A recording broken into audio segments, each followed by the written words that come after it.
ಮತ್ತೆ ಈ ಭಾಗದಲ್ಲಿ ಬೆನ್ನಿನ ಹಿಂದೆ ಮೂಲಾಧಾರ ಚಕ್ರದಿಂದ ಇಲ್ಲಿ ಈ ಕತ್ತಿನ ಭಾಗದವರೆಗೂ ಆ ಭಾಗ ಎಲ್ಲ ಫುಲ್ ಬಿಸಿ ಆಗ್ತದೆ, ಅದು ಅನುಭವಕ್ಕೆ ಬರ್ತದೆ. ಪ್ರತಿಯೊಬ್ಬ ಸಾಧಕರಿಗೂ ಅದು ಅನುಭವಕ್ಕೆ ಬರ್ತದೆ, ಬಿಸಿ ಆಗ್ತಕ್ಕಂಥದ್ದು ಪ್ರತಿಯೊಬ್ಬ ಸಾಧಕರಿಗೂ ಅನುಭವಕ್ಕೆ ಬರುತ್ತೆ.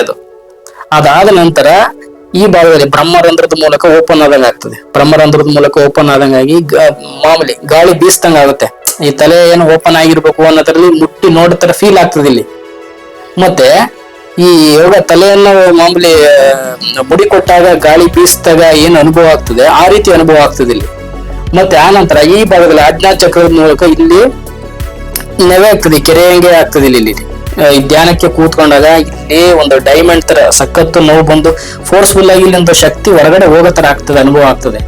ಆ ನಂತರ ಇಲ್ಲಿ ಕುಂಡಲಿನಿ ಬಂದಕ್ಕಂಥದ್ದು ಇಲ್ಲಿಂದ ಬಂದು ಕಿವಿ ಮೂಲಕ ಬಂದು ಇಲ್ಲಿ ಒಳಗಡೆ ಇಲ್ಲಿ ಈ ಭಾಗದಲ್ಲಿ ಕೂಡ್ತದೆ. ಇಲ್ಲಿ ಆ ಅನುಭವ ನಮ್ಗೆ ಆಗಿದೆ.